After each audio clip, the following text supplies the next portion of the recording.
Good to have you all here. Welcome especially to Livin and to Frank.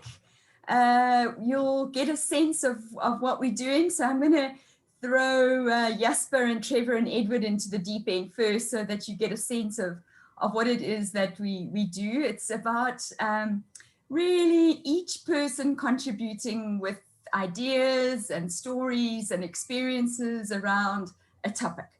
And our topic for today is choices and consequences. So Jasper, you raised this as a topic, so I'm hoping you realized you were going to get pounced on first. So there was a reason for you wanting to talk about this topic, and so why don't you dive in the deep end and just sort of, what are your thoughts around choices and consequences? Good morning, all. Well, I can't tell you what prompted it, because I mean, our discussions in wisdom takes us all over the show, and an innocent topic at the start can quickly digress into some serious, deep thinking on other issues. But whatever it is, so I think just based on the topic, choices and consequences. The point there is, as the word says, we have freedom of choice, but understand that choices has consequences. So, and it comes back to be wise in what you choose. So the examples of that then, and I'll just introduce the topic then, but it's, you know, things like who you choose as a life partner has consequences in what happened with your life thereafter. Now, a guy like Trevor can thank his lucky stars he had a good life partner. He could have had a bad partner because he's a hippie on the beaches there. And imagine if he found another hippie on the beaches, where that could have taken him. And I thank God for my life partner. Career-wise, I was thinking about, you know, choices you make about what to study. The first job, then deciding to leave jobs, the consequences. So there's one incident that today I still realize it was a watershed thing. And I was basically in a corporate and effectively cruising it. You know, everything was mapped out and I was earning good money. I had a company car. All was just, and some of my friends who stayed there, I had their lives as a, what do you call it, a measure, what my life could have been. And they all eventually retired with company shares and were, basically I had an easy life. Well, after about 4 years in the corporate, I got so restless that that it was no longer pleasant for me, and I jumped at the half-baked opportunity to go into business for myself with a bunch of other guys.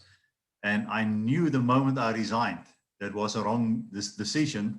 But like we also said in on this forum, sometimes you don't make the right decisions, but you work it right.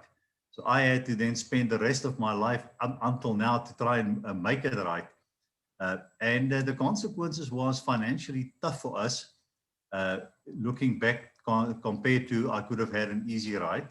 But then at the same time, I'm saying, because other stuff where that we said you make a decision and then you work it right, I can now look back and to say, although it was the wrong decision from a career point of view, and it certainly had its consequences, because of other things that one then do along the way, I can look back and say, I'm thankful for that decision I made wrongly way back then, because it put me then on a path that taught me all the things I now know, so that a couple of years ago I could launch into what I'm currently doing and being passionate about, which is gig and the bank and now the chamber and all the other stuff that goes with it.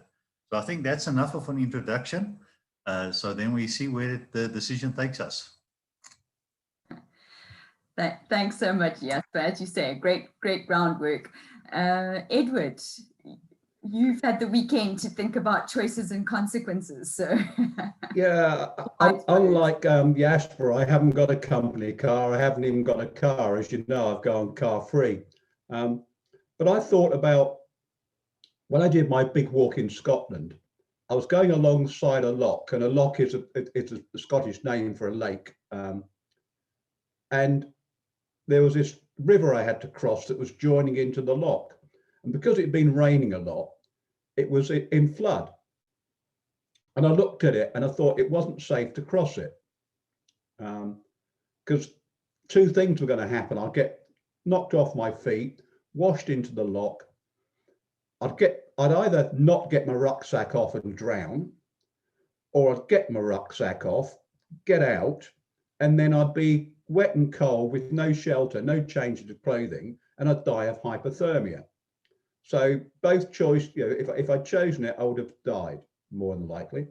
So I wandered upstream, and it was actually fed from another loch, and I couldn't get round that loch because of the mountains. So I came all the way back to where I was, and I thought about things, had a look at the map, and then I decided I needed to make a huge, great detour. So I camped the night by the river. In the morning, I made that huge, big detour. And what it meant was I'd completely throw through my schedule.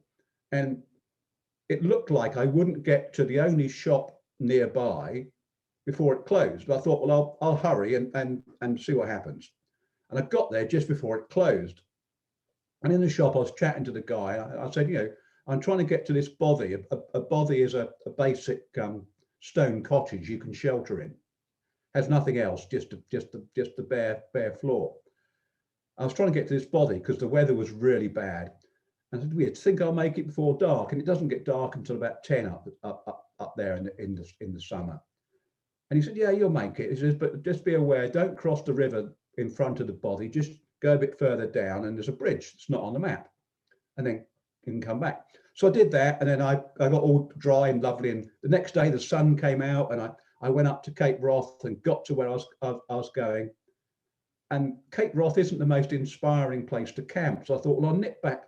I can just make it to Sandwood Bay in time. And just as I was getting close to Sandwood Bay, I came over a hill, and there were these young badgers playing. And it was such a beautiful sight to see these animals just frisking about and stuff. And then I stood there and watched them for a long time, got to Sandwood Bay, just got the tent up, just got myself something to eat. This huge thunderstorm came, and there was this fantastic display of lightning, and I loved it. And what that taught me was that, I knew the consequences of that first decision, but I didn't really know what would flow from that. Would I have seen those badgers had I made a different decision, perhaps, to camp near the shop rather than push on to the other place? Would I have seen that thunderstorm in such a wonderful place as Sandwood Bay? So we might know the immediate consequences, but we don't know what flows from them. And I think it's the same in any business, isn't it? You can see the immediate consequence, but you can't see the knock-on effects. And I think there are some choices we're not aware of the consequences. I might decide to take up mountain climbing. And then I might decide, actually, I won't do it because I might fall off and kill myself. But then when I'm sitting on the sofa drinking my beer and watching the television, I don't realize that my arteries are getting lined with fat, and that I'm getting closer and closer to dying from heart disease or a stroke. So I don't see some of the consequences of decisions. Some are obvious, like falling off a mountain. Some aren't so obvious, like having a bad heart because you're not exercising. So I think, it's very difficult. And I do wonder whether sometimes our modern society isolates us from those critical decisions, like, if I cross that river, will I die? And therefore I won't cross that river. Because we don't make those choices very often. Shall I have a second cup of latte, or shall I not have a second cup of latte? It's about as desperate as it gets in our modern lives. So, And then we're making those decisions where we don't see the consequences. Yeah, perhaps we don't see the consequences of what happens to a poor farmer because we have cheap coffee or we have cheap food. So those are my thoughts, and I'm going to drink my coffee, which comes from an ethical source. Lovely, Edward. Edward, you know, I'm so glad you continued that story, because we've heard the story of this decision coming at this crossroads of this flowing river. And I'm so glad to hear the consequences of that decision. So I'm waiting for the next episode. We look forward to the ongoing story of Edward's travels. Trevor, so choices and consequences, and then Frank and Liv, and I'll definitely come to you. So I'm smiling because I think this discussion is a consequence of me talking about privilege versus those who do not have privilege, and that somehow I just take snap decisions because I think pathways diverge all the time. And you can't look back after you've done it. You just go meandering down the river, and then Jasper picked that up and said, listen, life is all about choices and consequences. And then he brought up my wife, which was not a good thing to do, because her smart saying is, you make your bed and you lie in it. So that's what I've been lying in for the past 50 years with my wife. She's not here, so I can actually say that, but I hope she doesn't hear me and listen to this recording. But I was just going back and thinking, we were talking about privilege, and I had a sort of late afterthought. I'm not as fast as Ed running around in his shoes. And so I suppose I've got to live with the choices and consequences of the statement I'm going to make, because it's going to horrify a few people. And I don't think you should apologize for whatever privilege you have at this particular moment in time.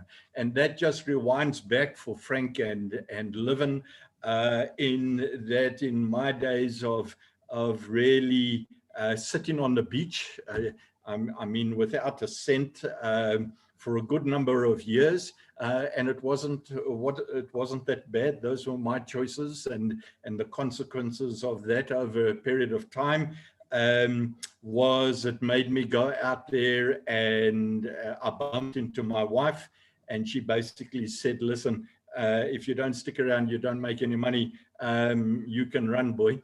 So I had to quickly go out and start selling. So there were choices and consequences, and all of those resulted in where we are, where I was talking last week about the privilege of having a decent roof over your head, and thinking about those people that don't. And I think everything goes full circle. And part of the discussion, I just want to say, whether you have privilege or whether you actually don't, everyone has an opportunity. If they just look around today, it is incredible opportunity to do the most amazing things. And part of the discussion last week was, as I looked around in my own filter, I just see people throughout Africa, throughout the world. And what we discovered via COVID by getting onto Zoom technology is that there's huge opportunity out there. So I'm flummoxed by people who are down in the dumps, and they're depressed and those sort of things. And I would hope they come on to forums like this and perhaps have a look through the type of filters and glasses that all the different people look through at this particular forum. So I'm excited about opportunities, and I wonder if the choices and consequences of my thinking allow me the privilege of gaining more privilege as we go down the road. So hopefully Frank or Livin can pull that random strand together, because Ed and Jasper have given up on trying to do that. Thanks, Trevor. So I'm actually going to turn to Livin. Livin arrived early, so he gets the privilege of just responding. So Livin, would you just share with us your ideas around choices and consequences? really have no idea about choices and consequences. But mm, there was one decision I regretted for like almost 5 years, and then I let it go. Oh, okay. What happened was like I walked away from a girl, and I regretted it for 5 years, and until another one came in. That's it. Sure, Levin, that is a real thing. Hey? Wow. Yeah, and we were like high school sweethearts, and like almost we were like, I would say that we were in a relationship for 12 years. Still, I made a dumb decision to walk away from here, from her. By the time I realized it was too late, and I regret that decision. I regretted for 5 years. Then it took me a lot of courage to forgive myself for that. That's it.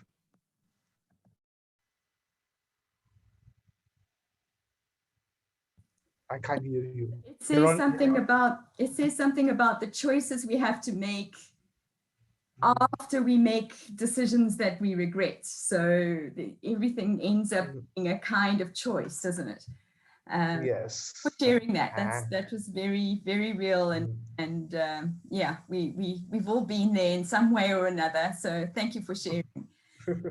yeah, yeah. Frank, tell us about you. What comes to mind when you think about choices and consequences? Well, I'll tell you what, this reminds me of when I was at school and a young boy, and you know how they pick teams, and I was always last picked. So there we go. I'm quite happy to be last picked again today. Apart from that, I think choice is a huge thing. I've got to be honest with you. Choice is just massive. And the problem with choice is that a lot of people don't realize, I think, that they have choice. I think people feel trapped because they don't realize that they have choice at all. And I'll tell you a story of one of my, an acquaintance will say, from years and years ago, maybe 20 years ago. And she was a single mum. She had 2 children. One was a lovely little girl, aged about 7 to 8, something like that. And the other was an autistic boy, aged about 4 or 5, totally unruly, totally difficult to handle, caused upset in the house, in the street, in the relationships, and just totally. And she was a single mum. And she said to me, she said, you know, because I have to look after my son, then I have a terrible life. I love my son. I really love my son, but he disrupts my daughter, who's a lovely child. I can't date because he just disrupts everything. I can't do anything. My life is, I'm trapped in this life because I'm looking after my son. And I love him. I've got to emphasize that. She said, I love him so much. And I said to her, well, what would happen if something went wrong with you? Because she didn't have any family around. She didn't have anybody around her. She lived in way in the north of Scotland. And I said, what would happen if something happened to you? What would happen to your son? And she said, well, I suppose he would go into, there's a school for autistic people, maybe 20, 30 miles away, and they would look after him. And I said, well, what is the school like? What is it like? She said, it's quite nice. They would look after him well. I said, so why wait? Why actually wait till you're unwell before you put him into the school? That would solve all your problems. And she said, but I can't. I'm his mum. I'm here to look after him. And me being the devil's advocate said to her, I pushed it a little bit further and said, no, don't wait. You're ruining your life. Put him into the school. Now, again, remember, I was being the devil's advocate here. I wasn't really suggesting this. And she kept on saying, I can't. He's my son. I'm here to look after him. And she was getting a little bit more irate at me every time I said to him, put him into the school. Everything would be better. Your relationship with your daughter would be better. The relationship, and you'd be able to maybe find a relationship. And she almost raised her voice at me and said, I can't. I'm his mother. And eventually, after I pushed her even further, she says, I don't want to. and suddenly the penny dropped, that she realized that she had choice. She could put them into the school, but she chose not to. And I think when that penny dropped for her, the trappedness, if that's a word, the feeling of being trapped disappeared, because she realized that what she was doing was through choice and not because she had to. And I think that we all go through life like that. We sometimes, you know, people who too early in the morning at 6 a.m. It's 6:20 a.m. this morning in Scotland, but it's too early to start talking about suicide. But people who go through those huge life choices feel that they have no choice. People who take their own life sometimes, not always, but sometimes, feel trapped. They feel that they don't have a life. They don't have a choice. This is the only thing they can do. So I think choice is a massive thing. You know, we've got little choices like, do we press the snooze button on the alarm another time, or do we go out for a walk? Excuse me, a walk, like Edward said, and like Trevor said, it's kind of a lot of it is in the head. These choice things. But I think choice is a fantastic thing. But we've got to realize that we have choice in everything we do. Was my choice to come on this call today. It's my choice to get up early. It's my choice if I go out for a walk today. It's my choice if I'm nice to my children, who are now 37, 38 years old today. It's my choice, no matter what I do. And I think when my friend realized that she had choice over being trapped, it released her. So that's my little contribution. I hope that's... What an amazing story, Frank. Thank you. Thank you. And I think it really, really, what you're saying illustrates the point of how powerful choice is. It reminds me of watching many, many, many years ago, a video of a man who had a horrific motorbike accident and was burnt, third-degree burns, head to toe, and spent weeks and weeks in hospital, and had to go through this awful regimen of, you know, the skin being scraped off, as you say, very early in the morning to talk about these things. And he realized that the physical aspect of it was one thing, but the emotional and mental resilience of having to deal with this was another thing. And eventually he said to the doctors, is there anything that you can change about what you do that will help me to cope with this? And they said, no, you have to do this. So he said, but can I decide when these things happen? And they said, yes, you can. Within certain periods of time, you can say this can happen at this time, this can happen at this time. And just that one simple choice that he had over something that had to happen to him, but he was able to choose and have control over this one aspect, changed his entire mental resilience to what he was enduring. And that story has stuck with me forever, because a simple choice in a situation where you feel you have no choice empowered him to such an extent that he no longer felt victimized or done to. And I think that, as you've said, Frank, it just is choice is a very, very powerful thing. And yet you also mentioned we have choices every day. And that was something that came to my mind as we talk about the big life choices, a life partner or a career or everything. But we choose every day what we wear, what we're going to have for breakfast, what we're going to do during the day. The choice of our time, the choice, as Edward says, whether we watch TV or whether we go for a walk. These are choices we make every day, and sometimes we take them for granted, but each choice has a consequence. And some of them, the consequences aren't great. Oh, I've dressed too warmly for today. Okay, fine, I'll go and change. But some of them have, you know, if I consistently choose to not exercise, that is the simplest example. And I have a friend very, very recently now who is normally an extremely active person. a very extrovert person, living in a very, living in Perth, so a very privileged environment in many ways. But he's been, his office closed down because they decided we're going to work virtually. And working virtually did not work for him. It was a choice, somebody else's choice that he had to bear the consequences of, that he hated.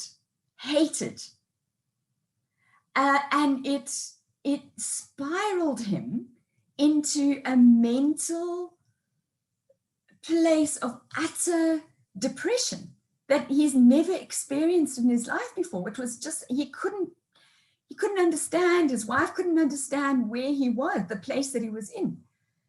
And it actually led to the point where he had physical shakes. And the doctor said, this is a wake-up call. And he said, you're lucky. He said, the wake-up call could have come with a massive heart attack, could have come with a stroke. You are fortunate that the symptoms, as severe as you're experiencing them, they're mild enough that you can do something about it. And he's put together, so he's chosen not to go onto medication. He's chosen to put together a regimen of simple things: getting up out of bed, getting dressed, and shaving. Those were things he was not doing. Going for a walk every day. So, and these things in the space of a month have changed his entire perspective and attitude. He's finding himself again.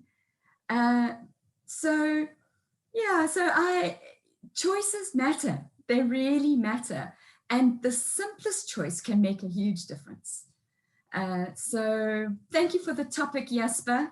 Really appreciate it. And thank you everybody for your contributions. I'm hearing and seeing great ideas coming forward for tomorrow's conversation. Trevors saying work remotely on a global basis. What is that? Edward, what do you want to throw into the pot for a discussion tomorrow? Well, I thought it was quite interesting. Both you and Frank said it was too early to talk about something. Frank's was suicide, yours was being burnt. And I think we are sometimes trapped by conventions. You know, we don't have scrambled egg for dinner. You know, there's certain foods that we don't eat at certain times of the day, and you're saying there's certain things we don't discuss at certain times. So I was quite interested to explore what, for a better word, traditions trap us. You know, do we not talk about things at certain times of day? Do we not eat things at certain times of day? Do we not behave in certain ways in different environments? Do we have to put a suit on? And you South Africans never wear suits, do you? To feel like we're businesslike. So I just wondered whether there are things that trap us. And I was very interested in Frank's story about the lady. Yeah, and Trevor's got his shorts on. Yeah, I was very interested in that lady trapped by that thought. So, you know, are there thought processes, traditions, times of days, or whatever? And Lee, you would encapsulate it in a pithy saying better than I would. But I think also Trevor's idea is great about exploring the effect of Zoom, for example. Well, of course, we're going to discuss both. That's not the option. but Edward, yours flows, I think, from what we talking about today. So let's talk about what are our choices when it comes to conventions and traditions, and do we feel trapped by them, or can we free ourselves from them, or are they in actual fact wonderful things that give our lives meaning? So all of those good things. Trevor? Yeah, you got the word conventions. That was a word I was looking I just wanted to throw a couple of things in. My choices over the weekend, just listening to Frank's accent, was listening to the Madeleine McCann story on Netflix, and Jerry McCann with his Scottish accent. Frank just brought that whole thing back. If you haven't watched that on Netflix, do yourself a favor and watch it. It is absolutely amazing. And then for Ed, just to try and get him out of Animal Farm, and I know he loves Bill Gates. I also listened to a 3-part series on Inside Bill's Brain. And it would be very interesting for Ed to actually listen into this about where Bill Gates has positioned himself on the climate challenges. So I wonder if you've listened to that, Ed, Inside Bill's Brain. I just think it is an absolutely amazing series to listen to. But I will listen to it, Trevor. Yeah.